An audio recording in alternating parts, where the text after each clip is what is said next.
Right అమ్మా. High level mains RC ఇవాళ చూడబోతున్నాం. క్వశ్చన్స్ కూడా అదే హై లెవెల్లో ఉంటాయి. So you may find it difficult, but I'm here to make it easy for you. చూడండి, ఆర్సి చదువుదాం. ఫస్ట్ చదివి అర్థం చేసుకునే ప్రయత్నం చేద్దాం. తర్వాత క్వశ్చన్స్ని ఎట్లా ఇంటర్ప్రెట్ చేయాలనేది కూడా చూద్దాం. Let's kick start. German politics has been in turmoil. Turmoil అంటే ఏంటమ్మా? గందరగోళం, కేఓస్, పాండెమోనియం కదా. Ever since chancellor Olaf Scholz lost his parliamentary majority last month. తను తన పార్లమెంటరీ మెజారిటీ కోల్పోయారంటే పార్లమెంట్లో ఉండాల్సినంత మెజారిటీ తనకు లేదు. అప్పటి నుంచి పాలిటిక్స్ అంతా గందరగోళంగా మారిపోయింది. ఎప్పుడు? When the pro market free democratic party exited his three way coalition. Three వే అంటే మూడు పార్టీల కోలిషన్. కోలిషన్ అంటే కూటమి. కోలిషన్ అంటే మీనింగ్ ఏంటి? కూటమి. ఈ కూటమి నుంచి ప్రో మార్కెట్ అంటే మార్కెట్ రిఫార్మ్స్కి సపోర్ట్ చేసే ఫ్రీ డెమోక్రాటిక్ పార్టీ ఏదైతే ఉందో అది ఎగ్జిట్ అయిపోయింది. ప్రో మార్కెట్ అంటే అర్థం ఏంటంటే గవర్నమెంట్ ఎక్కువగా అన్ని విషయాల్లో ఇంటర్వ్యూన్ అవ్వకూడదు, మొత్తం కార్పొరేట్స్కి లేదా మార్కెట్ ఫోర్సెస్కి వదిలేయాలి. మార్కెట్ అంటే మీనింగ్ అక్కడ డిమాండ్ అండ్ సప్లై అని. Whenever you see the word market ఇలాంటి ఆర్సీస్లో వీటిలోనైనా సరే, అంటే అర్థం ఏంటమ్మా? మార్కెట్ అంటే డిమాండ్ అండ్ సప్లై. అంటే ఒక వస్తువు ప్రైస్ ఎంత గవర్నమెంట్ డిసైడ్ చేయకూడదు, డిమాండ్ సప్లై బట్టి ప్రైస్ డిసైడ్ అవుతుంది. ఏ వస్తువు ఎంత ప్రొడ్యూస్ చేయాలి గవర్నమెంట్ డిసైడ్ చేయకూడదు, మార్కెట్లో ఉన్న డిమాండ్ సప్లై బట్టి అవి తేలుతాయి. అలాంటి పద్ధతిని మనం మార్కెట్ ఎకానమీ అని చెప్పేసి అంటాం. అలా కాకుండా గవర్నమెంటే ఏ వస్తువు ప్రొడ్యూస్ అవ్వాలి, ఎంత ప్రొడ్యూస్ అవ్వాలి, ఏ ప్రైస్కి అది అమ్మాలి, ఇలాంటివన్నీ గవర్నమెంట్ డిసైడ్ చేస్తే దాన్ని కమాండ్ ఎకానమీ అంటాం. Command economy. మనకి రష్యా ఒక ఎగ్జాంపుల్గా మనం చెప్పొచ్చు. ఇండియా అనేది ఇప్పుడు kind of market economy. America is a market economy where demand and supply, మార్కెట్లో ఏ వస్తువుకైనా ఉన్న డిమాండ్ సప్లైయే మొత్తం అన్నిటిని డిటర్మైన్ చేస్తుంది. ప్రో మార్కెట్ అంటే అర్థం ఏంటి? అలాంటి పద్ధతికి సపోర్టివ్గా ఉండే ఫ్రీ డెమోక్రాటిక్ పార్టీ అనేది ఈ మూడు పార్టీల కోలిషన్ లేదా కూటమి నుంచి ఎగ్జిట్ అయింది. అది ఎగ్జిట్ అయిన తర్వాత ఏమైందమ్మా? ఈ పర్టికులర్ వ్యక్తి Olaf Scholz lost his majority. Majority పోయింది. మెజారిటీ పోయినప్పటి నుంచి పాలిటిక్స్ ఎలా ఉంది? ఇన్ టర్మాయిల్, గందరగోళంలో పడిపోయింది. Mister Scholz initially tried to cling on to power. Majority లేకపోయినప్పటికీ ఆయన పవర్కి పట్టుకొని వేలాడడానికి ట్రై చేశాడు. Trying to cling on to power ఏంటంటే పట్టుకొని వేలాడడానికి ట్రై చేశాడు. Heading a minority government. Heading a minority. Minority అంటే మెజారిటీ లేని గవర్నమెంట్ని నడిపిస్తూ రన్ చేయడానికి ప్రయత్నం చేశాడు. బట్ ఎమిడ్ క్రిటిసిజం, ఎమిడ్ అంటే in the middle of, criticism అంటే విమర్శలు, అండ్ కన్సర్న్స్ ఆందోళనలు, దట్ ఏమని? Delaying and inevitable snap election could further damage the chance of mister Sholes social Democrats. ఈయన పార్టీ ఏంటమ్మా? సోషల్ డెమోక్రాట్స్ అనేది ఈయన పార్టీ. వెళ్ళిపోయిన పార్టీ ఏది? ప్రీ డెమోక్రాటిక్ పార్టీ అనేది ఈ కోలిషన్, ఈ కూటమిలో కలిసి ఉండేది, అది వెళ్ళిపోయింది. అది అక్కడ నుంచి వెళ్ళిపోయింది. ఓకే, ఇక్కడ పాయింట్ ఏంటి? But amid criticism and concerns the delaying and inevitable, inevitable అంటే అన్అవాయిడబుల్, అన్అవాయిడబుల్ స్నాప్ అంటే ఇప్పుడు నీకు మెజారిటీ పోయినప్పుడు నువ్వు ఎలా ప్రభుత్వం రన్ చేస్తావు? ఖచ్చితంగా ప్రభుత్వం పడిపోవాల్సిందే, ఎలక్షన్స్ పెట్టాల్సిందే. కానీ ఈయన ఎలక్షన్స్ పెట్టకుండా కొంచెం వాయిదా వేయడానికి ట్రై చేసి మైనార్టీ గవర్నమెంట్ రన్ చేయడానికి ట్రై చేశాడు. కానీ క్రిటిసిజం వచ్చింది, మెజారిటీ లేకుండా ఎలా రన్ చేస్తారు, ఇలా ఎలా ఉంటారు అని చెప్పేసి ఈ క్రిటిసిజం వచ్చేసరికి ఇంకా మనం డిలే చేసే కొద్దీ రేపు పొద్దున్న నిజంగా జరిగే ఎలక్షన్స్లో మనకి అవకాశాలు తగ్గిపోతాయి, పదవికి వేలాడుతూ ఉన్నామనే చెడ్డ పేరు వస్తుందని భావించి the chancellor called for a vote of confidence on Monday. Monday రోజు ఓట్ ఆఫ్ కాన్ఫిడెన్స్ అంటే అర్థం ఏంటి? విశ్వాస తీర్మానం. ఓట్ ఆఫ్ నో కాన్ఫిడెన్స్ అంటే అవిశ్వాస తీర్మానం. సో ఓట్ ఆఫ్ కాన్ఫిడెన్స్ పెట్టినప్పుడు ఏమవుతుంది? వీళ్ళకి మెజారిటీ ఉందా లేదని ఓట్లు వేస్తారు. సో వీళ్ళకి ఎక్కువ మంది లెజిస్లేటర్స్ ఓటు వేస్తే, అనుకూలంగా ఓటు వేస్తే ప్రభుత్వం నిలబడుతుంది. ఇనఫ్ మెజారిటీ లేకపోతే ప్రభుత్వం కూలిపోతుంది. The outcome was known beforehand. మరి ఆల్రెడీ ఒక పార్టీ దాని నుంచి బయటకు వచ్చేసిందంటే వాళ్ళకి మెజారిటీ లేదని ముందే తెలుసు. సో అవుట్కమ్ అంటే result was known beforehand అంటే ముందే తెలుసు ఏం జరుగుతుంది, ఫలితం ఏంటంటే మనకి ముందే తెలిసిపోయింది. His government collapsed. ప్రభుత్వం అదే రోజు కూలిపోయింది, పడిపోయింది. Pushing the country into early election. దానివల్ల కంట్రీ ఎలక్షన్స్ ఇంకా ఆ టైం పీరియడ్ అవ్వకముందే వెళ్లాల్సి వచ్చింది, ఎందుకంటే మధ్యలోనే ప్రభుత్వం కూలిపోయింది కాబట్టి. The Scholz government, which was formed after the 2021 federal elections, 2021 elections తర్వాత ఫామ్ అయిన గవర్నమెంట్ ఇది. In which the social Democrats, ఈయన పార్టీ సోషల్ డెమోక్రాట్స్ ఆల్రెడీ మాట్లాడాం, won most seats remained fractious from day one. So మొదటి రోజు నుంచి కూడా ఈ గవర్నమెంట్ ఎలా ఉందమ్మా? It remained fractious. Very very interesting and important word ఇది. It remained fractious. What is the meaning of the word fractious? అంటే ఇరిటబుల్గా, క్వారల్సమ్గా, గొడవలతో, అంటే ప్రశాంతంగా, స్టేబుల్గా లేదు. డే వన్ నుంచి కూడా ఏదో ఇష్యూస్తోనే ఉంది తప్పితే అది ప్రశాంతంగా ఉండింది, స్టేబుల్గా ఉండింది, ఇష్యూస్ లేకుండా ఉండింది అన్న పరిస్థితి లేదు. మొదటి రోజు నుంచి క్వారల్సమ్గానే ఉండింది. While the social democrats and the greens, ఈ గ్రీన్స్ ఏంటి? మూడో పార్టీ. మనం మాట్లాడుకుంటున్నాం త్రీ పార్టీస్ అని. సోషల్ డెమోక్రాట్స్, గ్రీన్స్, ఇదేంటిది? Free democratic party. మీరు చదివేటప్పుడే అలా ఇన్ఫర్మేషన్ మీరు ఒక పద్ధతిగా రాసేసుకున్నారనుకోండి, కన్ఫ్యూజన్ ఉండదు తర్వాత. మూడు పార్టీలు అని చెప్పారు, త్రీ వే కోలిషన్. సో మూడు పార్టీల పేర్లు వచ్చేసాయి. ఇది మేజర్ పార్టీ. ఈ రెండు దానికి సపోర్టింగ్గా ఉన్నవి. ఈ పార్టీ ఎగ్జిట్ అయిపోయింది. ఎగ్జిట్ అయిపోవడం వల్ల ప్రభుత్వం కూలిపోయింది.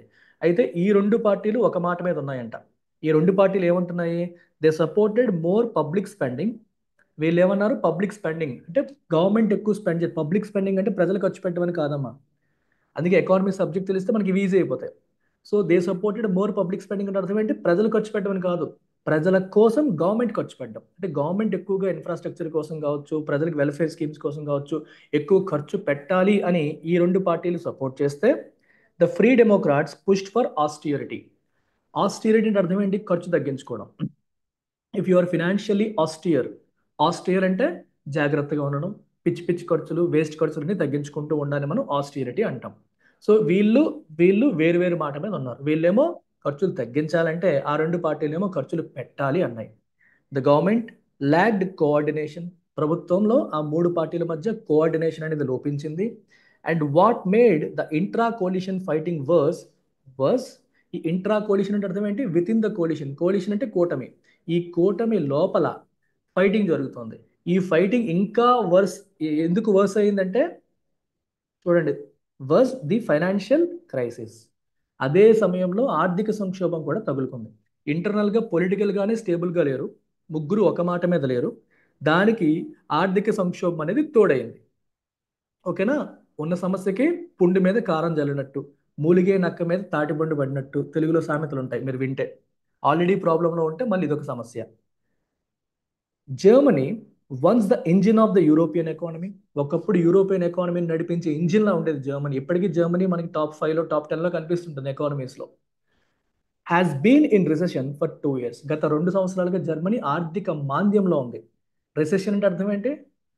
Negative growth. జీడిపి గ్రో అవ్వడం కాదు, రివర్స్లో డీగ్రో అవుతుంది. అంటే గడిచిన సంవత్సరంతో పోల్చుకుంటే జీడిపి గ్రోత్ కాదు కదా, తిరిగి రివర్స్లో డీగ్రోత్ ఉండే పరిస్థితి మనకి కనిపిస్తుంది.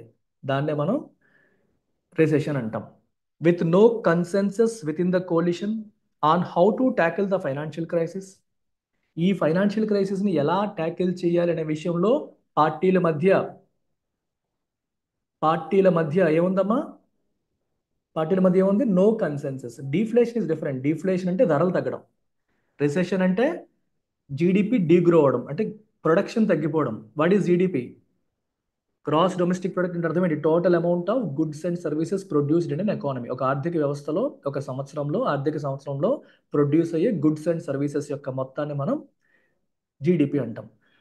రిసెషన్ వచ్చిందంటే ఆ ప్రొడక్షన్ తగ్గిపోయింది. లాస్ట్ ఇయర్ ప్రొడ్యూస్ అయిన దానికంటే ఈ సంవత్సరం తక్కువ ప్రొడ్యూస్ అయ్యి అని అర్థం.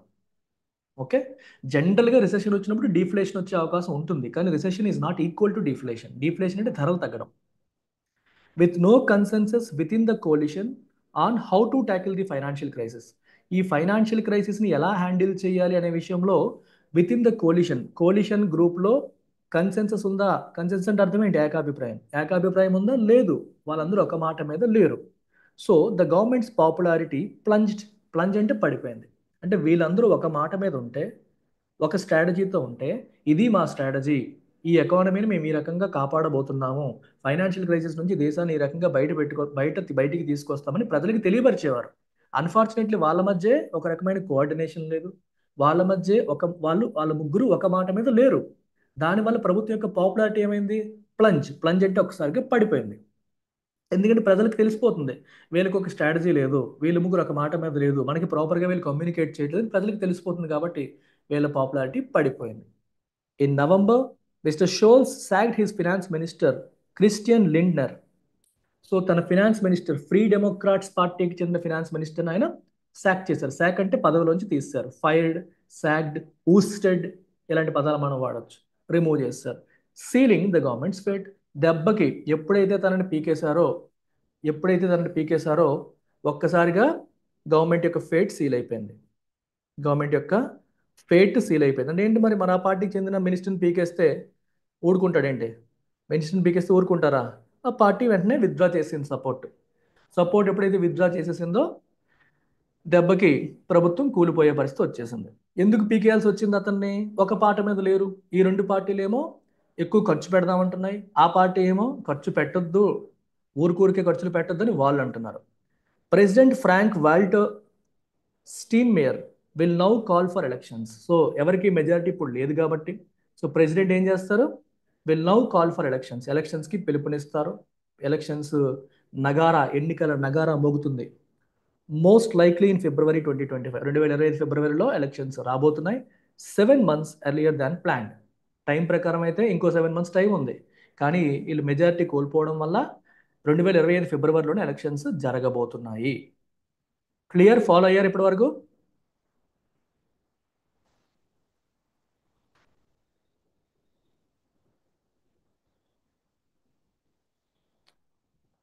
ఎవ్రీవన్,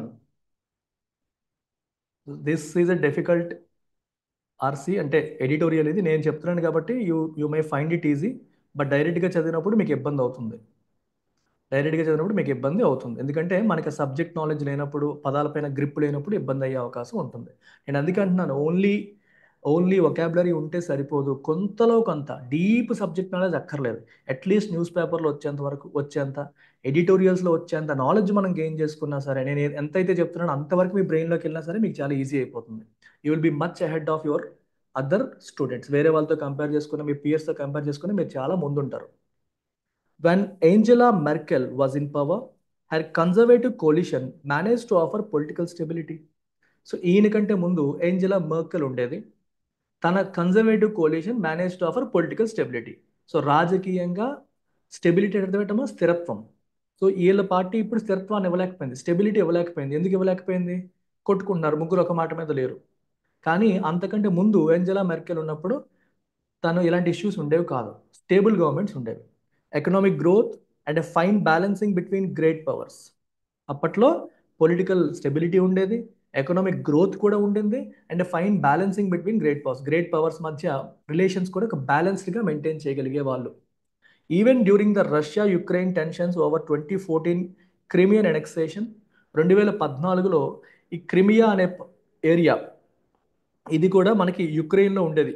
దాన్ని రష్యా అనెక్స్ చేసింది, అంటే తనలో కలిపేసుకుంది. 2014లో కూడా రష్యా ఈ పని చేసింది. ఆ టైంలో కూడా miss Merkel and the French leadership engaged with the Russians. So Merkel ఎవరు?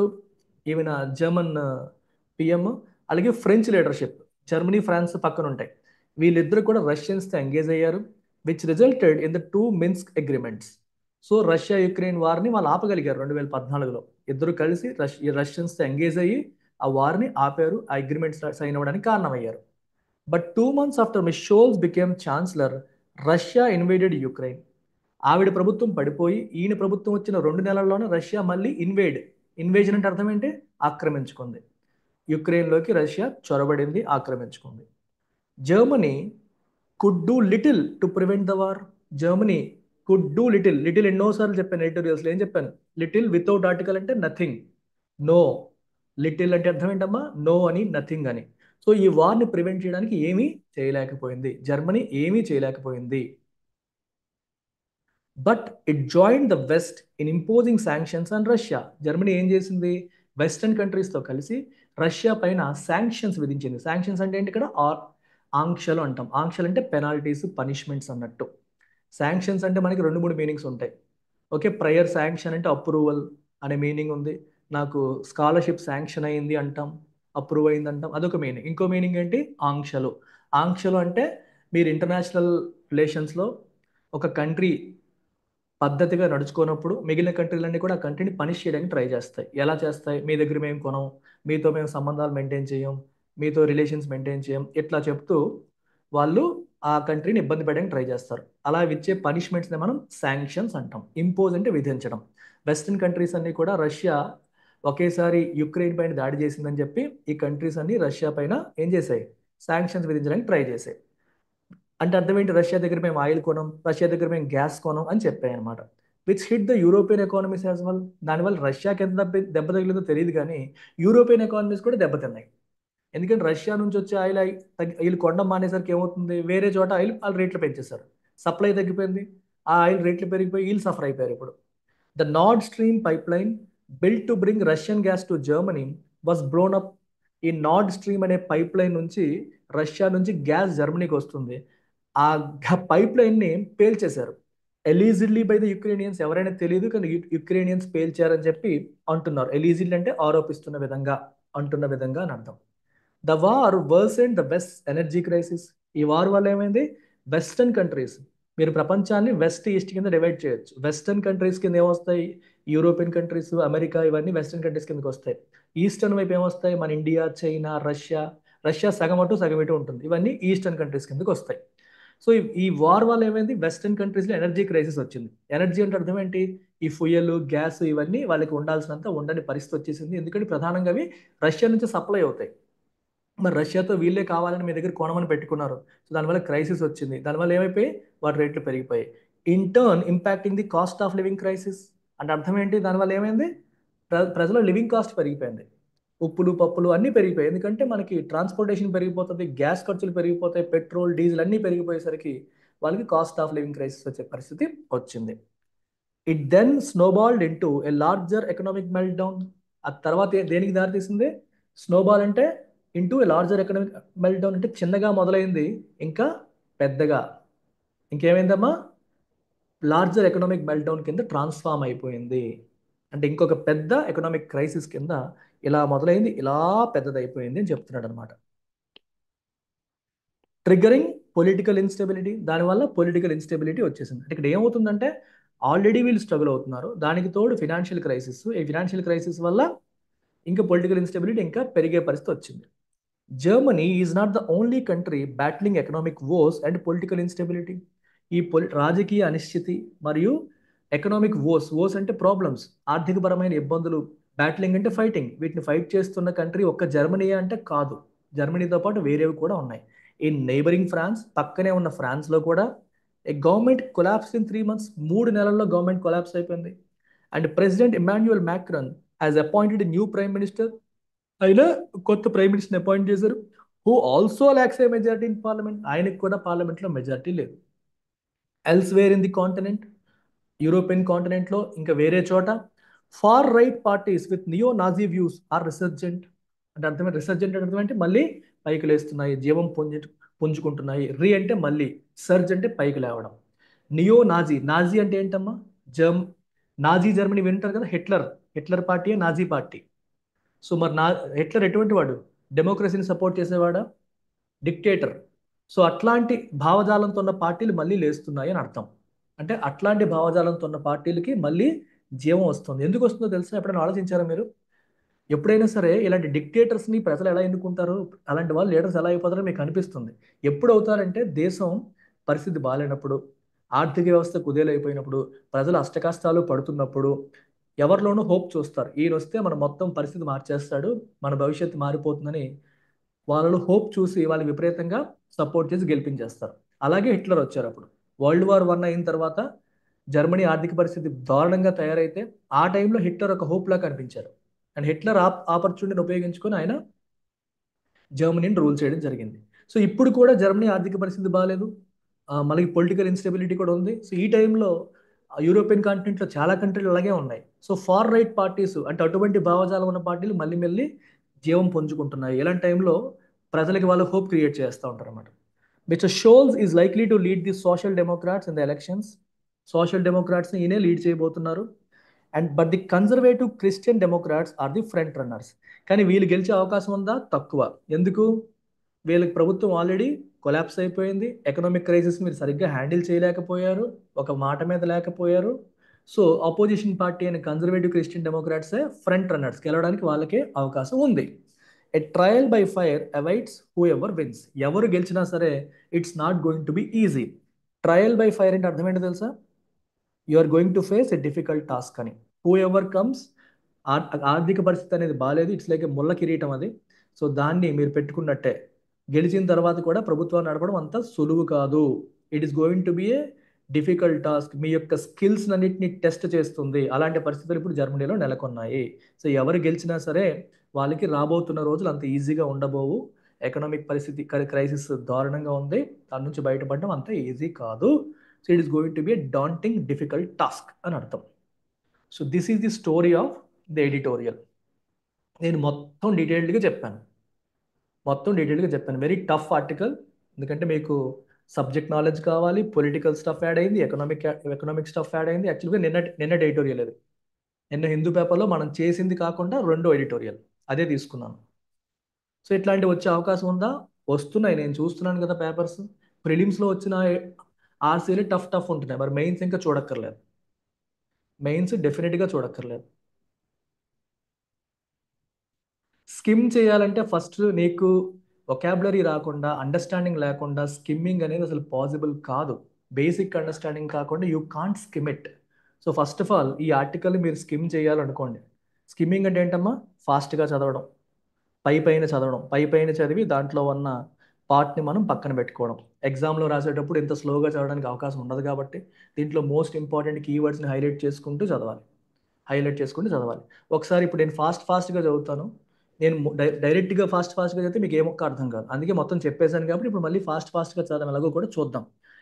స్కిమ్మింగ్ అంటే అర్థం ఏంటి? పైన చదవడం. మొత్తం లైన్ బై లైన్ చదవడానికి మనకి ఎగ్జామ్లో టైం దొరకదు కాబట్టి మనం పైన చదువుతూ, లేదా పారాగ్రాఫ్లో ఫస్ట్ సెంటెన్స్ లాస్ట్ సెంటెన్స్ చూస్తూ ఇంపార్టెంట్ కీవర్డ్స్ని చూసుకుంటూ వెళ్ళడాన్ని మనం స్కిమ్మింగ్ అంటాం.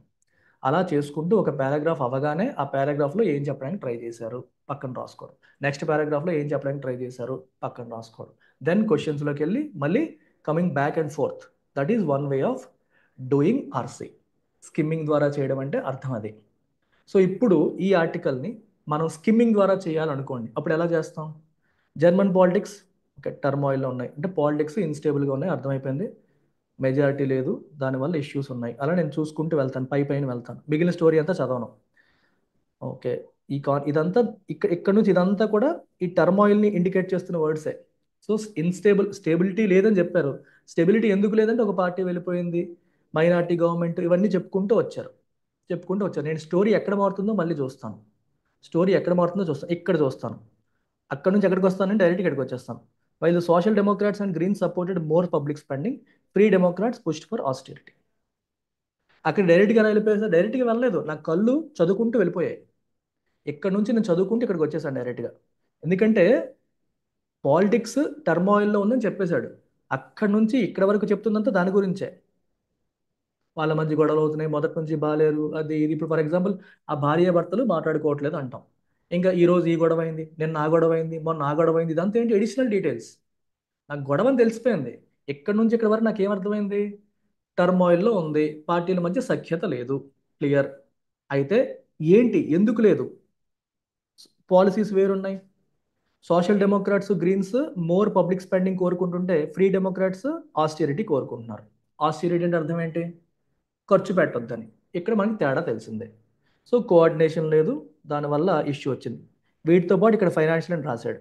ఉన్న ప్రాబ్లంకి ఇంకా యాడ్ అయింది? ఫైనాన్షియల్ క్రైసిస్ యాడ్ అయింది. సో ఫస్ట్ నాకేమైందమ్మా? పొలిటికల్ ఇన్స్టెబిలిటీ అనేది మొదటి ప్రాబ్లం. పొలిటికల్ ఇన్స్టెబిలిటీకి ఏం యాడ్ అయింది? ఫైనాన్షియల్ క్రైసిస్ యాడ్ అయింది. నేను చదివితే అలాగే చదువుతాను, డీటెయిల్స్ మరి నాకు అవసరం లేదు. పొలిటికల్ క్రైసిస్లో ఉంది, ఇన్స్టెబిలిటీలో ఉంది, దానికి ఫైనాన్షియల్ క్రైసిస్ కూడా యాడ్ అయింది. ఈ ఫైనాన్షియల్ క్రైసిస్ ఏంటి, ఎందుకు అనేది కొంచెం రాశారు.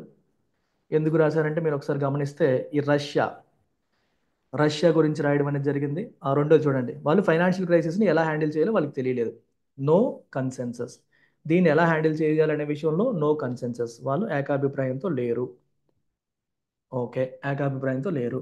ఇంకా కొంచెం ముందుకెళ్తూ ఉంటే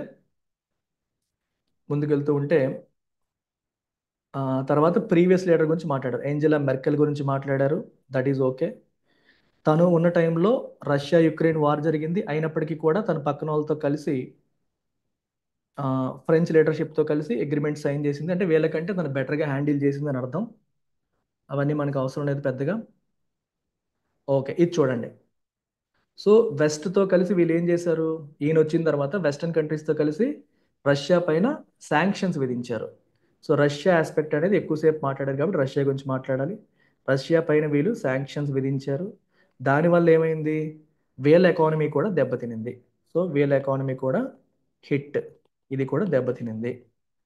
అండ్ ఈ ఎనర్జీ క్రైసిస్, ఈ వార్ వల్ల వెస్ట్ యొక్క ఎనర్జీ క్రైసిస్ కూడా ఏమైంది, వర్సన్ అయిపోయింది. ఇందాక అదే చెప్పాను, వేల ఎకానమీ హిట్ అయిపోయింది, కాస్ట్ ఆఫ్ లివింగ్ క్రైసిస్ వచ్చింది. సో వరుస పెట్టి క్రైసిస్ మీద క్రైసిస్లు రావడం అనేది జరిగింది. అయితే ఇక్కడతో ఆగకుండా Germany is not the only country battling economic wars. So జర్మనీతో పాటు అటు ఫ్రాన్స్ అండ్ అదర్ కంట్రీస్ కూడా స్ట్రగుల్ అవుతున్నాయి అని చెప్పి ఫైనల్గా కన్క్లూడ్ చేశాడు.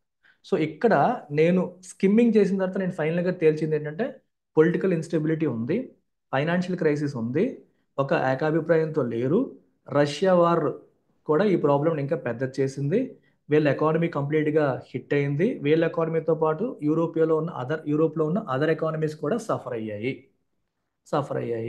సో వీళ్ళు ఎలక్షన్స్ ఇప్పుడు ఓడిపోబోతున్నారు మోస్ట్లీ, ఎవరు వచ్చినా సరే నెక్స్ట్ అంత ఈజీ కాదని చెప్పి ఫైనల్గా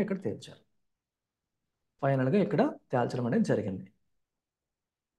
స్కిమ్మింగ్ ఇస్ వెరీ డిఫికల్ట్, అలవాటు అయితే కానీ మీరు చేయలేరు, చాలా టఫ్. బట్ అంటే స్కిమ్మింగ్ అనేది ఖచ్చితంగా చేయాలా, స్కిమ్మింగ్ ద్వారానే చేయాలా అంటే ఐ డోంట్ రికమెండ్. ఖచ్చితంగా స్కిమ్మింగ్ ద్వారానే చేయమని నేనేం చెప్పను. ఎందుకంటే స్కిమ్మింగ్లో రిస్క్ కూడా ఉంది. ఎందుకంటే మీరు మొత్తం చదవరు, మొత్తం చదవకుండా పైన చదివి మీరు రంగంలోకి దూకేస్తారు, దానివల్ల కొంచెం రిస్కులు ఉంటాయి. బట్ నేను రికమెండ్ చేసేది ఏంటంటే speed reading. Speed reading recommend చేస్తాను. స్పీడ్ రీడింగ్ అనేది, skimming speed reading more or less similar, కానీ నేను మొత్తం చదవమంటాను. మొత్తం ఫాస్ట్గా చదవండి, కొంచెం కొంచెం వదిలేయకుండా మొత్తం ఫాస్ట్గా చదవడానికి ట్రై చేయండి. అది ఎలా వస్తుంది, ప్రాక్టీస్. ఎలా చేయాలి, డైలీ. ఎవరు చేయాలి, మీరు. నేను చెప్తే వింటే మీకు స్పీడ్ రాదు, మీరు రోజు చదివితే మీకు స్పీడ్ వస్తుంది. ప్రతిరోజు మీరు ఓన్గా చదవాలి, టైం బౌండ్గా చదవాలి. ఇప్పుడు ఫర్ ఎగ్జాంపుల్ మీరు మార్నింగ్ ఎడిటోరియల్ చదివేటప్పుడే you put a timer. Initial డేస్లో 30 minutes పెట్టుకోండి, రీడ్ కంప్లీట్ ఎడిటోరియల్. తర్వాత 20 minutes పెట్టుకోండి, ఆ తర్వాత 10 minutes, ఆ తర్వాత 5 minutes. 5 minutesకి వచ్చేసారు, 10 minutesకి వచ్చారంటే మీరు ఇంకా సక్సెస్ అయిపోయినట్టే. అంటే 10 నిమిషాల్లో మొత్తం ఎడిటోరియల్ చదివి పూర్తి మీనింగ్ కాకపోయినా సరే అట్లీస్ట్ దాని యొక్క 80%, ఓకే, అట్లీస్ట్ దాంట్లో 80% పోర్షన్ మీరు అర్థం చేసుకున్నారంటే చాలు. 10 minute ఫుల్ రీడింగ్ 80% అర్థం చేసుకుని మీరు చేస్తారు. సో స్పీడ్ రీడింగ్ పైన ఫోకస్ చేయండి, స్పీడ్ రీడింగ్ పైన ఫోకస్ చేయండి. తప్పులు జరిగిపోయే అవకాశాలు చాలా ఎక్కువ ఉంటాయి, తప్పులు జరిగే అవకాశం. స్పీడ్ రీడింగ్ ఎలా వస్తుంది, ప్రాక్టీస్, రోజు ప్రాక్టీస్ చేయాలి. అంత ఫాస్ట్గా ఎలా చదవగలుగుతారు, సాలిడ్ ఒకాబులరీ ఉండాలి. ఒకాబులరీ ఎలా బిల్డ్ అవుతుంది, మళ్ళీ ఫాస్ట్ రీడింగ్, రోజు చదవగా చదవగా చదవగా చదవగా ఒకాబులరీ బిల్డ్ అవుతుంది. ఆ లెవెల్లోకి వెళ్తే మిమ్మల్ని కొట్టేవాడు ఉండడు. So add as much vocabulary as possible, ఎంత వీలైతే అంత ఒకాబులరీ యాడ్ చేసుకోండి. మీ మీ బ్రెయిన్లోకి ఎంత ఒకాబులరీ వెళ్తే అంత మంచిది, ఎంత కాంప్రహెన్షన్ స్కిల్ వెళ్తే అంత మంచిది. So skill is the most important aspect. ఇప్పుడు మీకు అర్థమైన దాన్ని బట్టి క్వశ్చన్స్ ట్రై చేద్దాం, ఎంతవరకు మీరు చేయగలరో చూద్దాం. Which underlying issue most prominently exacerbated the coalition's internal discord leading to its eventual collapse. చూసారా, క్వశ్చన్ కూడా సింపుల్గా ఇవ్వలేదు నేను, మీరు ట్రై చేయండి ఆన్సర్ చేయడానికి. Which underlying issue most prominently exacerbated the coalition's internal discord. కోలిషన్కి ఆల్రెడీ ఇంటర్నల్గా డిస్కార్డ్ ఉంది. డిస్కార్డ్ అంటే ఒక ఏకాభిప్రాయం లేదు, కన్కర్డ్ డిస్కర్డ్, ఒక మాట మీద ఉండడం, ఒకరితో ఒకరు ఒక మాట మీద లేకపోవడం ఆల్రెడీ ఉంది. దాన్ని ఎగ్జాసర్బేట్ అంటే అర్థం ఏంటి, వర్సన్. సో ఆల్రెడీ వీళ్ళు ప్రాబ్లమ్స్లో ఉన్నారు, ఈ ప్రాబ్లమ్ని వర్సన్ చేసిన విషయం ఏంటి, వర్సన్ చేసిన విషయం ఏంటి, ఇంటర్నల్గా వీళ్ళు మాట మీద లేకపోవడం, లేదా which underlying issue most prominently exacerbated, వాళ్ళ ఇంటర్నల్గా ఉన్న డిస్కార్డ్ని ఇంకా వర్సన్ చేసింది ఏంటి, ఇంకా వర్సన్ చేసింది ఏంటి. ఏనా, ఏ ఎందుకు వస్తుంది అసలు, ఏ వచ్చే అవకాశం ఎక్కడుంది అసలు, ఎన్విరాన్మెంట్ గురించి అసలు ఎక్కడన్నా మాట్లాడారా, There was no discussion on environmental policies. So A is completely eliminated. Discuss చేసింది ఏంటి? Disagreements on the continuation of శాంక్షన్సా? కాదే. రష్యా మీద ఉన్న శాంక్షన్స్ ఉంచాలా లేదా అనే విషయంలో డిస్కషన్ జరగలేదు. ప్రెసిడెంట్ నుంచి వాళ్ళకి సపోర్ట్ లేదు అనే గురించి డిస్కషన్ లేదు. Lack of cohesive strategy to address Germany's recession. Germany face చేస్తున్న ప్రాబ్లం ఏంటి? రిసెషన్. రిసెషన్ నుంచి బయటికి రావడానికి స్ట్రాటజీ, కామన్ స్ట్రాటజీ ఉందా? లేదు. ఎందుకు లేదు? ఓ రెండు పార్టీలు ఏమంటున్నాయి? Public spending. రెండు పార్టీలు పబ్లిక్ స్పెండింగ్ చేయాలి అంటున్నాయి. సోషల్ డెమోక్రాట్స్, గ్రీన్స్ ఏమన్నారు? పబ్లిక్ స్పెండింగ్ చేయమంటున్నారు. మూడో పార్టీ ఫ్రీ డెమోక్రాట్స్ ఏమంటున్నారు? ఆస్టిరిటీ అంటున్నారు, అంటే ఖర్చులు పెట్టొద్దు అంటున్నారు. అంటే వాళ్ళ స్ట్రాటజీ కొహెసివ్గా ఉందా? లేదు. ఒక్కొక్కరు ఒక్కో దారిలో ఉన్నారు. జర్మనీ యొక్క రిసెషన్ని అడ్రస్ చేయడానికి ఒక సాలిడ్ స్ట్రాటజీతో వాళ్ళు లేకపోవడం వల్ల, ఇష్యూ పెద్దదైంది. So your answer is B. Is that clear?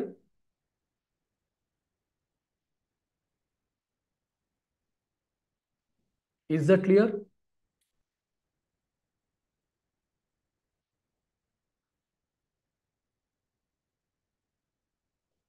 ఇది నేను మీకు చెప్పిందే, ఆర్టికల్లో ఉన్నదే.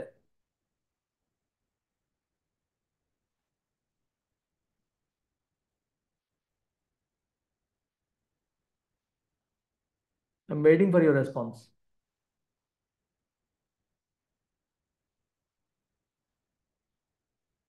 అనీషా, నితీష్, శిరీష.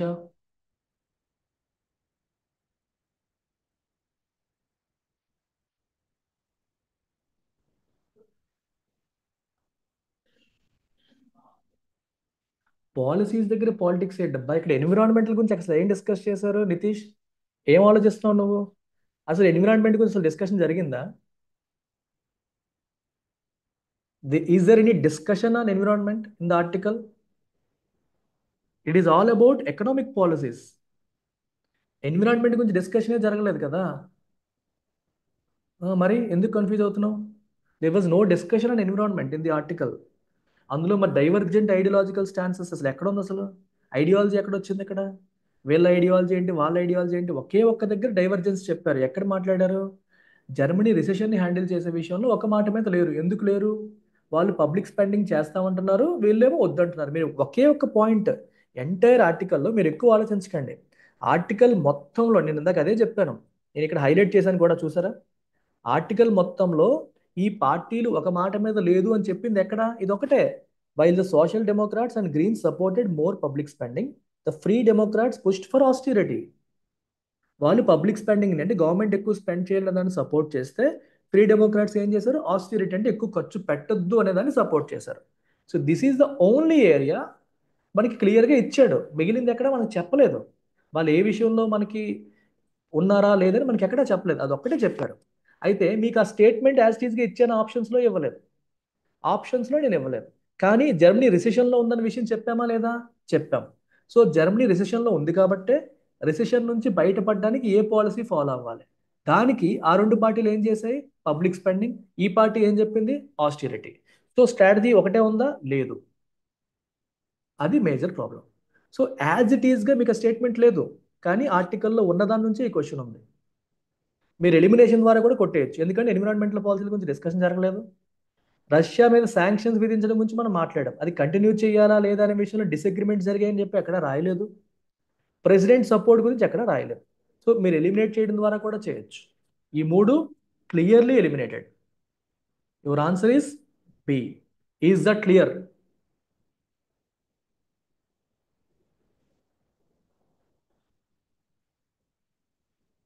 రైట్. సో కేర్ఫుల్గా చదవండి. How does the passage characterize Germany's response to the Russia Ukraine conflict under Scholz leadership? Russia Ukraine conflict పట్ల జర్మనీ రెస్పాన్స్ ఎలా ఉంది అని ప్యాసేజ్ చెప్తోంది. ఈయన లీడర్షిప్లో, ఈయనకంటే ముందు మెర్కెల్ ఉండేది, ఆవిడ లీడర్షిప్లో ఎలా ఉందనేది చెప్పారు. ఈయన లీడర్షిప్లో ఎలా ఉంది మీరు ఆలోచించండి. ఈయన రష్యా యుక్రెయిన్ మధ్య పీస్ తీసుకురావడానికి ట్రై చేశారా? Did he try? No. No. But a reactive imposition of sanctions that indirectly worsen domestic issues, yes or no? Sanctions విధించారా లేదా? మిగిలిన యూరోపియన్ కంట్రీస్తో కలిసి, మిగిలిన వెస్టర్న్ కంట్రీస్తో కలిసి వీళ్ళు కూడా శాంక్షన్స్ విధించేశారు. దానివల్ల డొమెస్టిక్ ఇష్యూస్ ఎదిగిపోయాయి. ఇది కరెక్ట్ ఆన్సర్. ఇది clear answer. Answer is C. Your answer is C. Sanctions మిగిలిన వెస్టర్న్ కంట్రీస్తో కలిసి వీళ్ళు కూడా రష్యా మీద శాంక్షన్స్ విధించడానికి సపోర్ట్ చేశారు. దానివల్ల డొమెస్టిక్ ఇష్యూస్ పెరిగిపోయాయి. డొమెస్టిక్ ఇష్యూస్ పెరిగిపోయాయి. Next, what is the tone of the author when discussing Olaf Scholz government? Okay, ఈ గవర్నమెంట్ గురించి మాట్లాడుతున్నప్పుడు ఆథర్ యొక్క టోన్ ఏంటి మీరు చెప్పండి. ఆథర్ వీళ్ళ గురించి పాజిటివ్గా మాట్లాడారా? అస్సలు మాట్లాడలేదు. న్యూట్రల్గా మాట్లాడారా? అస్సలు మాట్లాడలేదు. సింపథెటిక్గా మాట్లాడారా? లేదు. మరి ఎలా మాట్లాడారు? క్రిటికల్. ఈ కోalition పార్టీ ఫెయిల్యూర్ని ఎంఫసైజ్ చేస్తూ, లీడర్షిప్ ఫెయిల్యూర్ని ఎంఫసైజ్ చేస్తూ రాశారు. సో క్రిటిసైజ్ చేస్తూ, తప్పుపడుతూ, ఎండగడతా మాట్లాడారు. సో క్లియర్గా టోన్ ఆఫ్ ది ఆథర్ అనేది మనం చెప్పేయచ్చు. What does the financial crisis signify in the context of Germany's political turmoil? ఇప్పుడు గమనించండి ఒకసారి. పొలిటికల్ టర్మాయిల్ అంటే రాజకీయ సంక్షోభం లేదా అనిశ్చితి లేదా గందరగోళం. ఈ కాంటెక్స్ట్లో ఫైనాన్షియల్ క్రైసిస్ మనకి ఏం సిగ్నిఫై చేస్తోంది, ఏం చెప్తోంది చెప్పండి.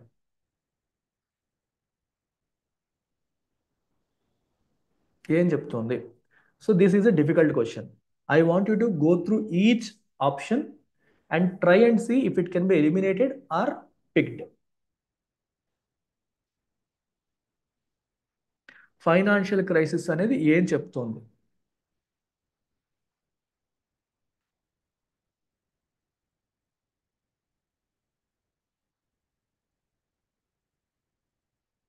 Okay, let's try to eliminate.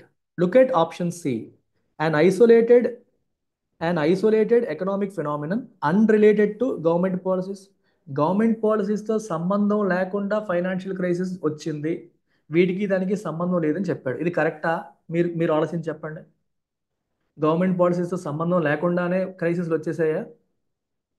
కదా. సో ఇది ఎలిమినేట్ చేయొచ్చు కదా. Let's eliminate C. An external shock that unified the coalition అన్నాడు. కోలిషన్ని యూనిఫై చేసిందని ఎక్కడన్నా చెప్పారా? కోలిషన్ని యూనిఫై చేసింది బిఫోర్ ఇట్స్ కొలాప్స్ అని ఎక్కడన్నా చెప్పారా? ఎక్కడా రాయలేదు, చెప్పలేదు. మరి ఏ అండ్ బిలో ఏది? A consequence of poor fiscal management by the Free డెమోక్రాట్సా? ఫ్రీ డెమోక్రాట్స్ యొక్క ఫిస్కల్ మేనేజ్మెంట్ సరిగ్గా లేదు కాబట్టి ఇది జరిగింది అని చెప్పి అంటున్నాడు. అదేంటది? ఫ్రీ డెమోక్రాట్స్ అంటే మూడు పార్టీల్లో ఒక పార్టీ గురించి స్ట్రెస్ చేస్తున్నాడు అక్కడ. అంటే ఒక పార్టీ సరిగ్గా చేయకపోవడం వల్ల ఇది వచ్చేసింది అంటున్నాడు. అక్కడ ఇలా చెప్పలేదే. మూడు పార్టీస్ మధ్య ఏకాభిప్రాయం లేదన్నారు కానీ ఒక పార్టీయే తప్పు చేసిందని చెప్పి ఎక్కడా మాట్లాడలేదు. So I will eliminate A also. అంటే మీకు వెంటనే కరెక్ట్ ఆన్సర్ తెలియనప్పుడు ఏం చేయాలి? You should try to eliminate one by one. ఒక్కొక్కటి చూడాలి. అది అవ్వకపోవడానికి ఉన్న ఆస్కారాన్ని చూడాలి. తెలిసిపోతుంది ఇది ఒక పార్టీ మాత్రమే పూర్ ఫిస్కల్ మేనేజ్మెంట్, వాళ్ళు సరిగ్గా పాలసీస్ లేవు, దానివల్లే మొత్తం అయిపోయింది అంటే ఒక సింగిల్ పార్టీ తప్పుడు పాలసీల వల్ల అని చెప్పి చెప్పాడు. అలా ఎక్కడ చెప్పలేదు. So కొట్టేస్తాం. A structural issue exacerbated by geopolitical and coalition dynamics. అంటే ఆల్రెడీ జర్మనీలో స్ట్రక్చరల్గా ఇష్యూస్ ఉన్నాయి. ఎందుకంటే రష్యాతో పెట్టుకున్నారు, గొడవలు పడుతున్నారు, దానివల్ల ఎనర్జీ క్రైసిస్ వచ్చింది, కాస్ట్ ఆఫ్ లివింగ్ క్రైసిస్ వచ్చింది, అన్నీ వచ్చాయి. సో రిసెషన్లో 2 సంవత్సరాలుగా జర్మనీ ఉంది. దానికి ఈ కోలిషన్ డైనమిక్స్ అంటే కోలిషన్ డైనమిక్స్ అని అర్థం ఏంటి? కూటమిలో ఉన్న పార్టీలన్నీ ఒక మాట మీద ఉండకపోవడం వల్ల, వాళ్ళు ఒకరితో ఒకరు గొడవలు ఆడుకోవడం వల్ల, జుట్టు పీక్కోవడం వల్ల అదేమైంది? వర్సన్ అయింది, exacerbated. So the answer is B. Is that clear?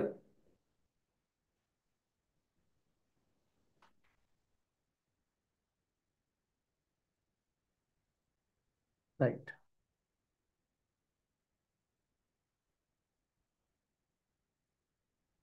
Next, how does the passage interpret the broader implications of Germany's political instability for Europe? చూడండి, జర్మనీలో పొలిటికల్ ఇన్స్టెబిలిటీ ఉంది అంటే ఏంటి? రాజకీయ అనిశ్చితి.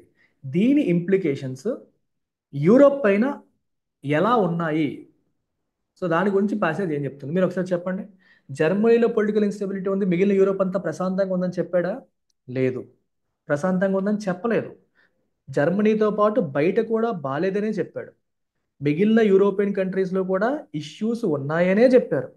జర్మనీ ఒక్క దాంట్లోనే ఇష్యూ ఉంది, మిగిలిన యూరోప్ అంతా బాగుంది అని చెప్పలేదే, బాగుందని చెప్పలేదే. మరి ఇప్పుడు ఏది కరెక్ట్ ఆన్సర్ అవుతుంది? ఒకసారి చూద్దాం, వన్ బై వన్ చూద్దాం మళ్ళీ. It is again a difficult question, very difficult question. కేర్ఫుల్గా ఆప్షన్ బై ఆప్షన్ వెళ్తే మీకు అర్థమైపోతుంది. So let start with A.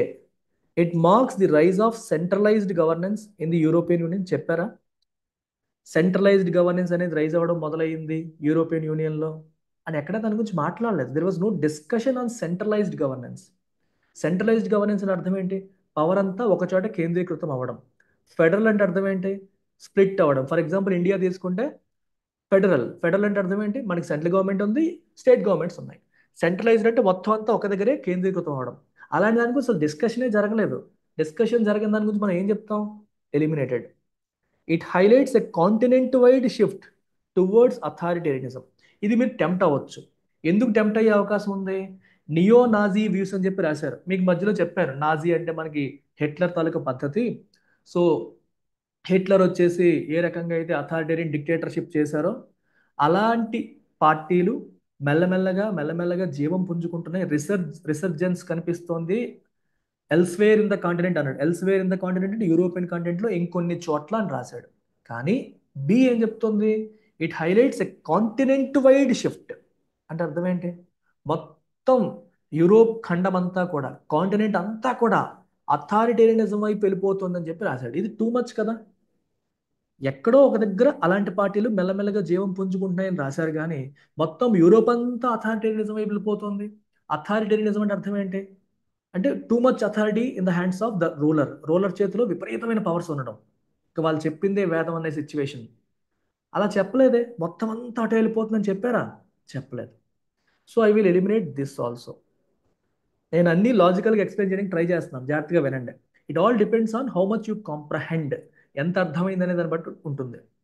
Next, it underscores a regional struggle to balance economic recovery and democracy.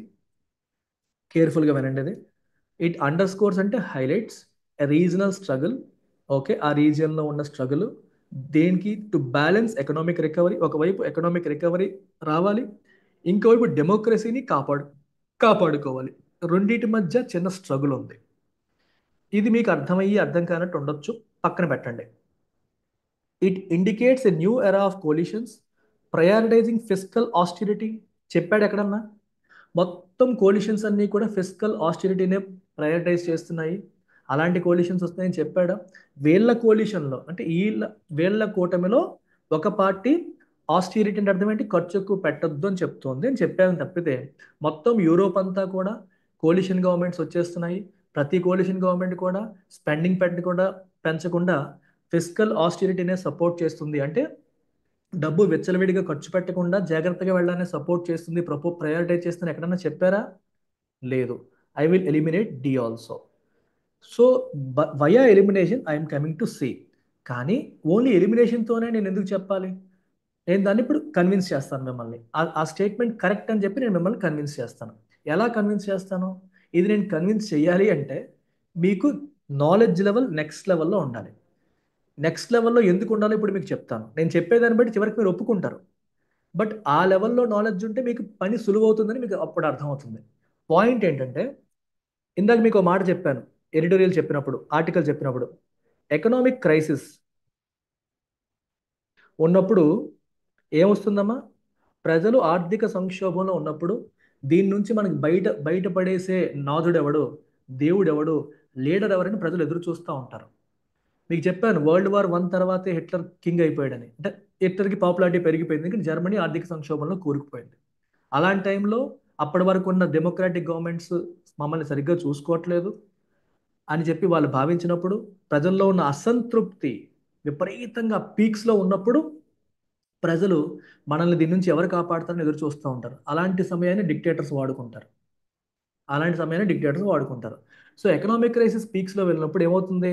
పబ్లిక్కి government పైన trust తగ్గిపోతుంది. అంతే కదా. మరి క్రైసిస్లో నువ్వు నువ్వు నీ రోజువారీ జీవితం దుర్భరం అయిపోయింది, ప్రభుత్వాలపై నీకు నమ్మకం ఉంటుందా? తగ్గిపోతుంది. ఆ ట్రస్ట్ తగ్గిపోయినప్పుడే ఎవరు వస్తారు మనకి?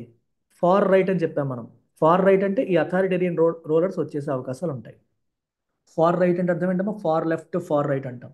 Right wing politics, left wing politics, too much of knowledge మీకు తెలియకపోవచ్చు. కానీ వీళ్ళు, మీకు ఇది తెలియకపోయినా నాజీ మీరు వినుంటారు కదా, ఎంతైనా చిన్నప్పుడు చదువుకుంటారు కదా నాజీయిజం అని, హిట్లర్ గురించి చదివేటప్పుడు.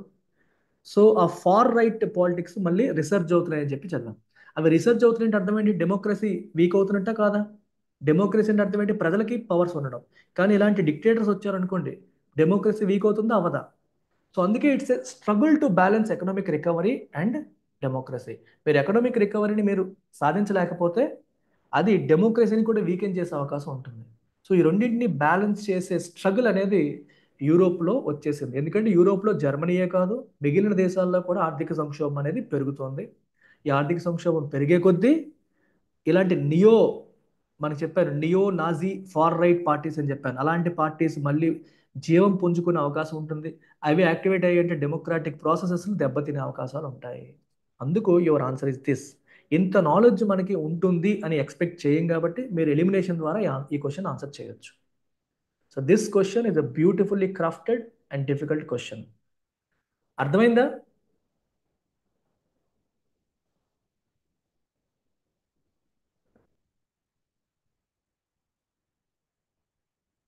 మా నితీష్ చెప్పాడు ఈజీగా ఉంటున్నాయి సార్ ఆర్సీలు, డిఫికల్ట్ ఆర్సీ తీసుకురండి అని.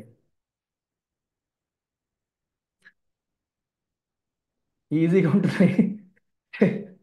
యూపీఎస్సీ వాళ్ళే కాదు ఇలా వస్తున్నాయి. ఇప్పుడు ఇది యూపీఎస్సీకి వచ్చేదని కాదమ్మా, మీకు వచ్చే ఆర్సీలు కూడా ఇలాగే ఉన్నాయి. నేను ప్రీవియస్ ఇయర్ పేపర్స్ చేస్తున్నాను కదా, అందులో చేస్తున్న ఆర్సీలు ఆ సబ్జెక్ట్ నాలెడ్జ్ ఉంటే ఫట్ ఫట్ లాడించేస్తారు మీరు. మన ఎడిటోరియల్స్, మనం రోజు చేసే ఎడిటోరియల్స్ మీరు మనసు పెట్టి వినండి. వొకాబులరీ కోసం మాత్రమే వింటాను అనుకోకండి. వొకాబులరీ కోసం మాత్రమే కాదు, జనరల్ నాలెడ్జ్ కూడా బిల్డ్ చేసుకుంటాననే ఉద్దేశంతో మీరు రోజు వింటే మీ నాలెడ్జ్ ఎక్స్పాండ్ అవుతుంది. మీ నాలెడ్జ్ ఎక్స్పాండ్ అయితే ఏ లెవెల్ డిఫికల్టీ ఉన్నదైనా చేస్తారు. ఇప్పుడు ఒక మాట చెప్తానమ్మా, మీరు రోజు జనరల్ నాలెడ్జ్ బిల్డ్ చేసుకున్నారనుకోండి, కొంచెం కొంచెం కొంచెం కొంచెం కొంచెం కొంచెం జనరల్ నాలెడ్జ్ బిల్డ్ చేసుకున్నారనుకోండి, మీరు ఎగ్జామ్లో మీరు ఎస్బీఐ పిఓ మెయిన్స్ రాస్తున్నారు, ఫుల్ పీక్ ప్రెషర్ మూమెంట్లో ఉన్నారు, రీజనింగ్ పేపర్ చేశారు, పజిల్ తెగడం లేదు, స్ట్రెస్లో ఉన్నారు. మామూలుగా కూర్చుంటే పజిల్ చేస్తారు కానీ ఆ స్ట్రెస్లో పజిల్ చేయలేకపోతున్నారు. క్వాంట్ చేస్తున్నారు, డిఐ తెగట్లేదు. ఇంగ్లీష్కి వచ్చారు, ఇంగ్లీష్లో మీకు టైం పెద్ద పారామీటర్ కాదు, మీకు టైం సరిపోద్ది. క్వాంటికి సరిపోదు, రీజనింగ్ సరిపోదు. మెయిన్స్కి వెళ్ళేసరికి ఇంగ్లీష్కి టైం సరిపోయింది, సరిపోందల్లా క్వాంటికి రీజనింగ్కే. సో మీరు ప్రతిరోజు ఎడిటోరియల్ చదవండి, సంవత్సరాల తరబడి నా ఎడిటోరియల్ ఎక్స్ప్లెనేషన్ మీరు వింటూ వింటూ వింటూ వింటూ ఉంటే మీ జనరల్ నాలెడ్జ్ అంటే ఓన్లీ సబ్జెక్ట్ వొకాబులరీ నాలెడ్జే కాకుండా జనరల్ నాలెడ్జ్ కొంచెం కొంచెం యాడ్ అవుతుంది. మీరు పుస్తకాలు తిప్పేయక్కర్లా, nobody expects you to read everything. మీరు క్యాట్ రాసే వాళ్ళు కూడా మొత్తం అన్ని సబ్జెక్టులు చదవరు, అవసరం లేదు. కానీ ఆర్సీ మనం స్ట్రాంగ్గా ఉండాలంటే డిఫరెంట్ కాంటెక్స్ట్స్ పైన అవగాహన రావాలి. ఓన్లీ ఇంగ్లీష్ కాదు, ఓన్లీ వొకాబులరీ చదివేస్తే వచ్చేస్తుంది అనుకుంటే అది మూర్ఖత్వం. ప్రిలిమ్స్ లెవెల్ వరకు మీకు అది ఓకే, మెయిన్స్ లెవెల్కి వచ్చేసరికి లెవెల్ మారిపోతుంది. ఇలాంటి క్వశ్చన్స్ వస్తాయి, you can expect it this may be too much.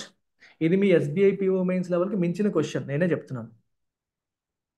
నువ్వు ఇప్పుడు హ్యాపీయా నితీష్? నువ్వు కోరుకున్న డిఫికల్టీ లెవెల్ వచ్చిందా? Are you happy with the level of difficulty? సరిపోదా ఇంకా? ఆ. తను అడిగాడు కావాలనే, బాగా టఫ్ ఇవ్వండి సార్ అన్నాడు, ఈజీగా వద్దు, బాగా టఫ్ మనం చేయలేకపోయేంత ఇమ్మని అడిగాడు, అందుకే తీసుకొచ్చాను. ఇలాంటివి మనం క్లాస్లో సాల్వ్ చేసాం అనుకోండి, ఎగ్జామ్లో మీకు అందరూ మీకు వచ్చేవన్నీ కూడా జుజీబీలు అనిపిస్తాయి.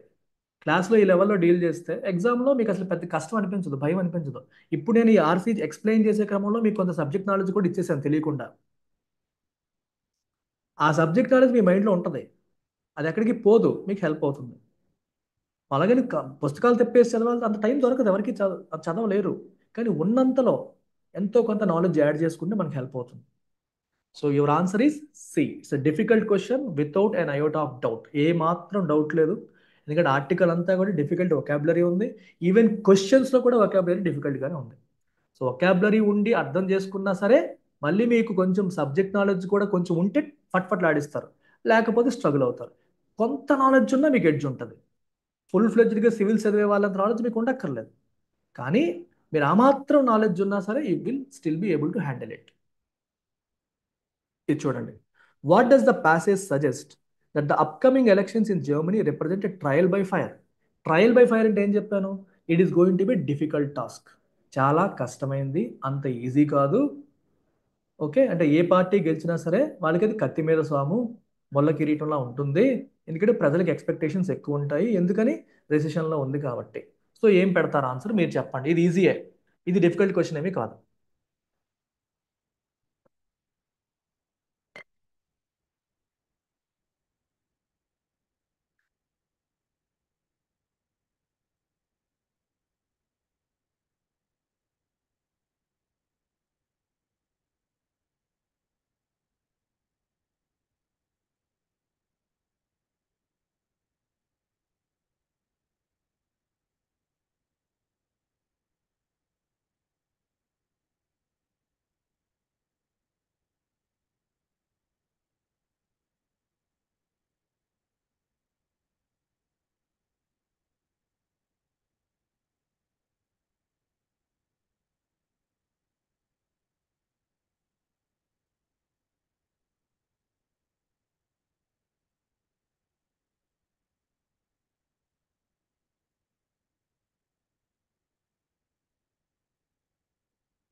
Again try to eliminate. ఏది ఎలిమినేట్ చేయొచ్చు చెప్పండి చూడగానే. There was no discussion on NATO కదా. ఎలిమినేట్ చేసేయండి, ఎలిమినేట్ చేసేయండి. Elections will be marred by, marred అంటే డ్యామేజ్డ్, స్పాయిల్డ్ అని అర్థం. ఎలక్షన్స్లో గొడవలు అవుతాయని కాదు. ఆర్టికల్ ఏం చెప్పాడు, ఎవరు గెలిచినా సరే గెలిచిన తర్వాత వాళ్ళకి మ్యూజిక్ స్టార్ట్ అవుతుంది అన్నాడు. గెలిచిన తర్వాత ఎలక్షన్స్ గురించి మాట్లాడలా. సో ఇది తప్పే. You have to choose between A and D. A మరియు డిలో ఏ ఉండొచ్చో చెప్పండి.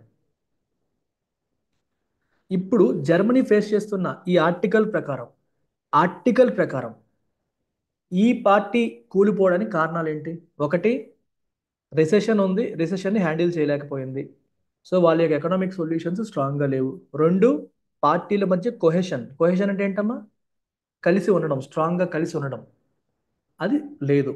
ఆ రెండు లేకపోవడం వల్లే తగలడ్డారు. సో నెక్స్ట్ ఏ పార్టీ ఏది వస్తుందో వాళ్ళ నుంచి ఇన్నోవేటివ్ ఎకనామిక్ పాలసీస్ మరియు గ్రేటర్ కొహెషన్ ఓటర్స్ ఎక్స్పెక్ట్ చేస్తారా లేదా? డెఫినెట్గా ఎక్స్పెక్ట్ చేస్తారు. They are expected to demand it. So దాన్ని ఫేస్ చేయడం అనేది అంత ఈజీ కాదని చెప్పడం, అది point. So your answer is A. Clear? ఈ 5 అనేది నోబడి నోస్. ఈ డి ఏదైతే ఉందో nobody nose.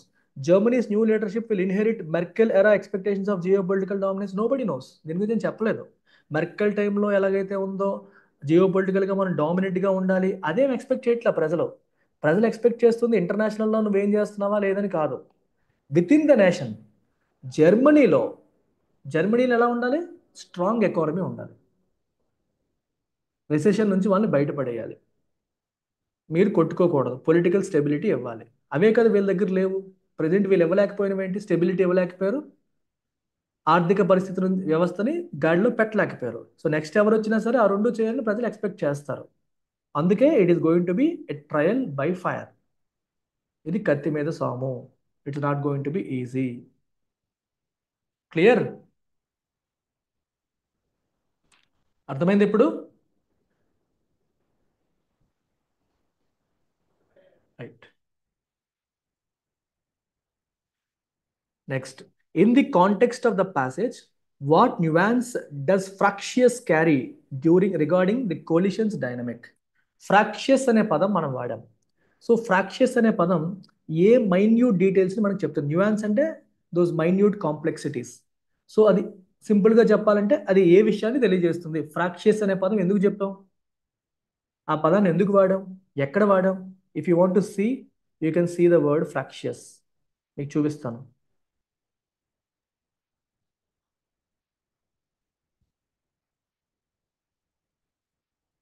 Remind fractious from day one.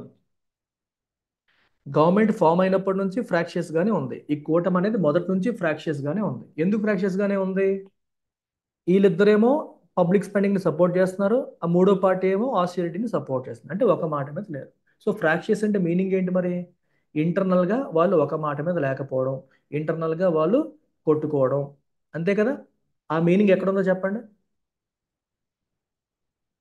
వీటిలో ఏది పెడతారు?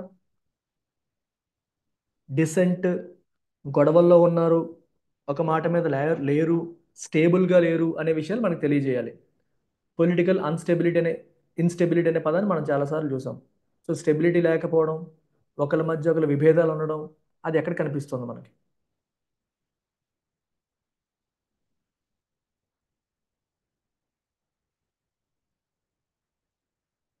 You stick to passage. Passage దాటి బయటికి వెళ్ళకండి. ఆలోచనలో కూడా ప్యాసేజ్ దాటి బయటికి వెళ్ళకండి.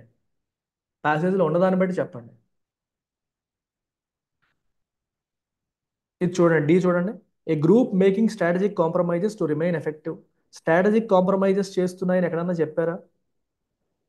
అంటే ఎఫెక్టివ్గా ఉండడం కోసం వాళ్ళు కాంప్రమైజ్ అవుతున్నారని ఎక్కడ చెప్పలేదే. ఆపర్చునిస్టిక్ కోలాబరేషన్ అమాంగ్ ఎలైస్, అలా కూడా ఎక్కడ చెప్పలేదే. ఆపర్చునిటీ ఇంకా అవకాశవాద రాజకీయాలు చేస్తున్నారు, ఆపర్చునిస్టిక్ కొలాబరేషన్ జరిగిపోతుంది అని ఎక్కడ చెప్పలేదే. అవకాశాల మీద అవసరాన్ని బట్టి వచ్చేసారని చెప్పలేదే. Coalition unified by external pressure. External pressure వల్ల యూనిఫై అయ్యిందంటే ఎక్కడ చెప్పాడు అది? ఎక్స్టర్నల్ ప్రెజర్ వల్ల కలిసి ఉన్నారని కూడా ఎక్కడ మనకి చెప్పలేదే. A coalition that was fundamentally unstable. ముందు నుంచి అన్స్టేబుల్ గానే ఉంది. ఎందుకు? From day one. Remained fractious from day one. Day one నుంచి ఫ్రాక్షియస్ గానే ఉంది. And prone to dissent. Dissent అంటే అర్థం ఏంటి? డిసెంట్ అంటే విభేదం. అంటే ఒకరు చెప్పిందని ఇంకొకరు విభేదించడం. వాళ్ళు ఒక పాలసీతో లేరు కదా.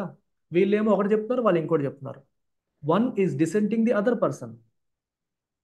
ఒకరిని ఇంకొకరు విభేదిస్తున్నారు. So answer A. Answer A. Difficult. Definitely difficult. మీరు చేయలేకపోయినా కంగారు పడకండి. ఎందుకంటే ఆ అబ్బాయి బాగా డిఫికల్ట్ క్వశ్చన్ కావాలన్నాడు కాబట్టి నేను ప్యాసేజ్ దానికి మించిన క్వశ్చన్స్ కూడా అలాగే చేసాం. Answer is A. Is it clear now? ఎందుకు ఏ అనేది అర్థమైందా?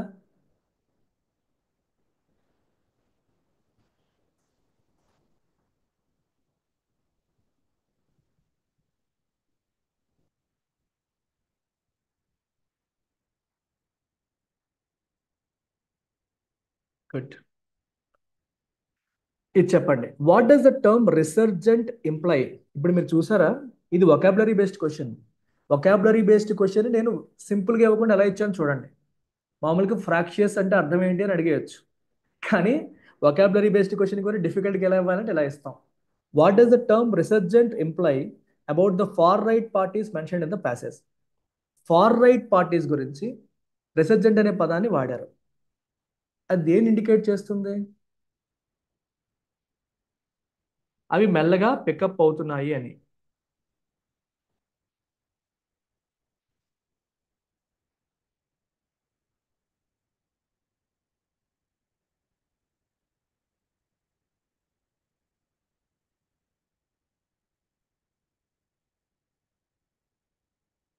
చెప్పండి. రిసర్జెంట్ అర్థం ఏంటమ్మా? First of all, what is the meaning of research? ఇదే కదా. కింద పడి పైకి లేవడాన్ని రిసర్జెన్స్ అంటాం. ఏవైతే కింద పడ్డాయో మళ్ళీ పైకి రీసర్చ్, మళ్ళీ పైకి లేవడం, మళ్ళీ పైకి లేవడం. ఆ మీనింగ్ ఎక్కడ ఉంది చూడండి. రీసర్చ్, మళ్ళీ పైకి లేవడం అనేది ఎక్కడ కనిపిస్తుంది మీకు?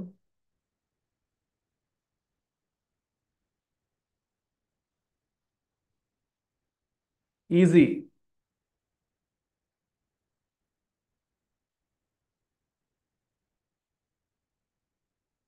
Very good. ఏ.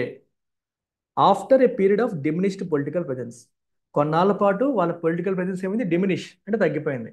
తగ్గిన తర్వాత దే ఆర్ గెయినింగ్ ఇన్ఫ్లుయెన్స్. మళ్ళీ దే ఆర్ గెయినింగ్ ఇన్ఫ్లుయెన్స్. వాళ్ళు మెల్లగా ఇన్ఫ్లుయెన్స్ గెయిన్ చేస్తున్నారు. So answer is A. Research మీరు కొంచెం లాజిక్ వాడితే అర్థమైపోయింది. They are gaining influence after a period of diminished. అలా పొలిటికల్ ప్రెజెన్స్ తగ్గి మళ్ళీ ఇన్ఫ్లుయెన్స్ పెరగడం మొదలైంది. That is the meaning of రీసెర్చెన్స్.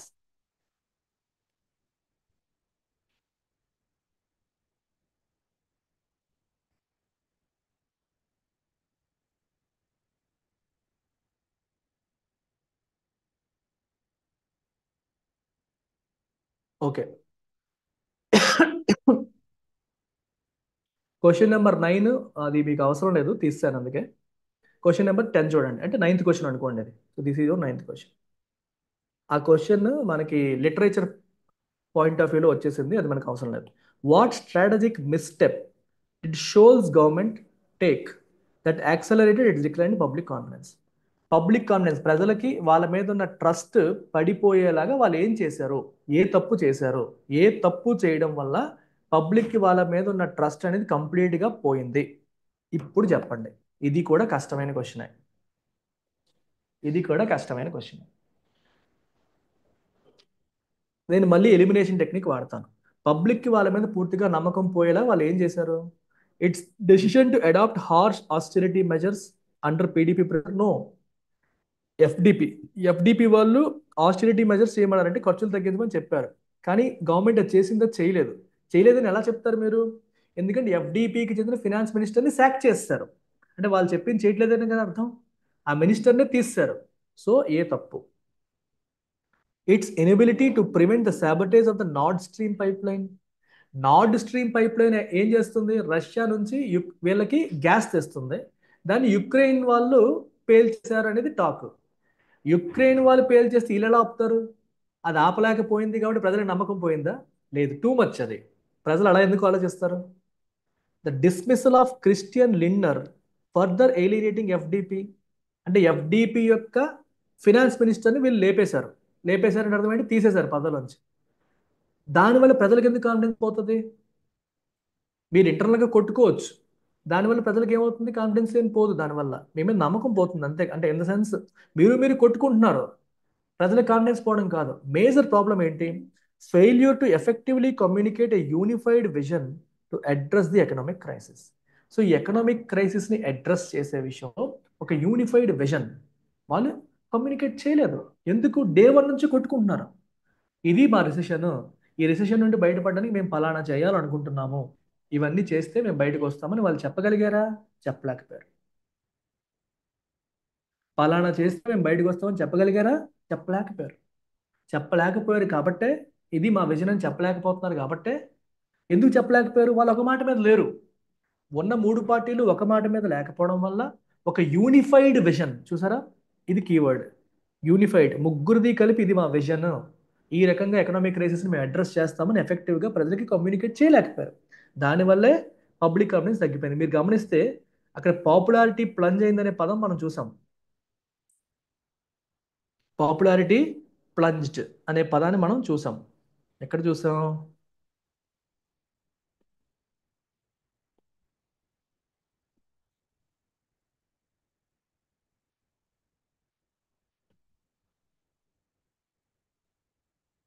ఇదిగోండి, గవర్నమెంట్స్ పాపులారిటీ ప్లంజ్డ్. చూడండి, with no consensus within the coalition on how to tackle the financial crisis. ఇదే point. Coalition మధ్య ఒక కన్సెన్సస్ లేదు on how to tackle the financial crisis. Financial క్రైసిస్ని ఎలా handle చేయాలనే విషయంలో వాళ్ళు ఏకాభిప్రాయంతో లేకపోవడం వల్ల the government's popularity plunged. Popularity అంటే ఏంటి? ప్రజల్లో వాళ్ళ మీద ఉన్న ఒపీనియన్ పడిపోయింది. ఎందుకని? వాళ్ళు యూనిఫైడ్గా లేకపోవడం వల్ల, ఒక విజన్తో లేకపోవడం వల్ల. ఇచ్చిందే, ఆర్టికల్లో ఇచ్చిందే. ఆర్టికల్లో ఇబ్బంది ఏమీ నేను అడగట్లా, ఇచ్చిన విషయాలు అడిగాను, కానీ అడిగే విధానంలో డిఫికల్టీ లెవెల్ పెరిగింది. ఇదే ఆర్టికల్ నుంచి సింపుల్ క్వశ్చన్స్ కూడా ఇవ్వచ్చు. ఆర్టికల్స్ ఏమున్నప్పటికీ క్వశ్చన్స్ ఈజీ ఉండొచ్చు, బట్ క్వశ్చన్స్ కూడా డిఫికల్ట్గా ఇచ్చాం, ఆప్షన్స్ కూడా డిఫికల్ట్గా ఇచ్చాం. అండ్ అందులో వొకాబులరీ కూడా మీకు డిఫికల్ట్గా ఉంది.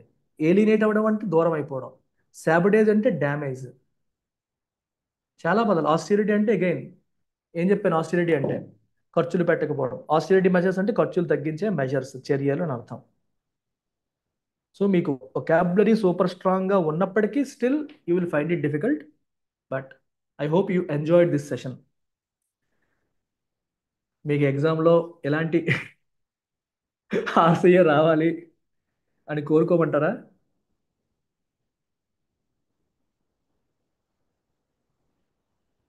ఇదే ఆర్సీ రావాలని కోరుకుంటారు మీరు, ఎందుకంటే క్లాస్లో వినేశారు కాబట్టి.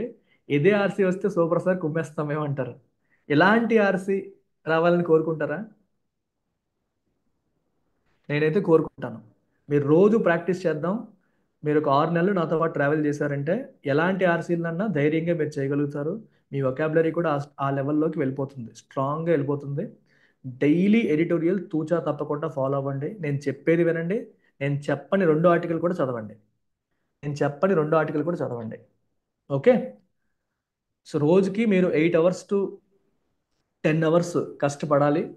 ఆ 8 అవర్స్ టు 10 అవర్స్లో మీకు తిప్పి కొడితే మూడే 3 సబ్జెక్ట్స్ ఉన్నాయి. కాబట్టి ఒక 4 అవర్స్ ఇంగ్లీష్కి ఇవ్వండి, లేదా 3 అవర్స్ ఇంగ్లీష్కి ఇవ్వండి. 9 అవర్స్ పెట్టుకుంటే 3 అవర్స్ ఇంగ్లీష్కి ఇవ్వండి. ఇంగ్లీష్ ఒకవేళ వీక్ అయితే గివ్ విత్ మోర్ టైం. మిగిలిన 2 మీరు స్ట్రాంగ్గా ఉంటే దీనికి ఇంకా ఎక్కువ టైం ఇవ్వండి.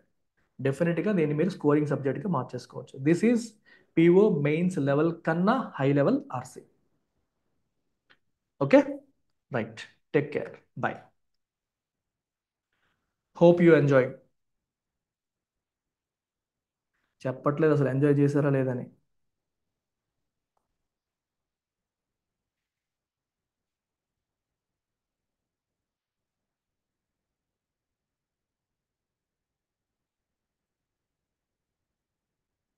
ఓ ఓ ఓ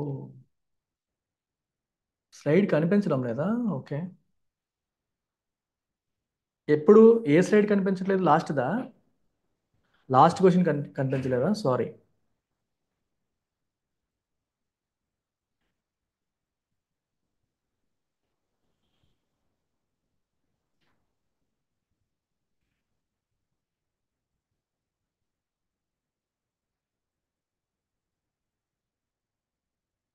ఓకే, చూసుకోండి ఇప్పుడు.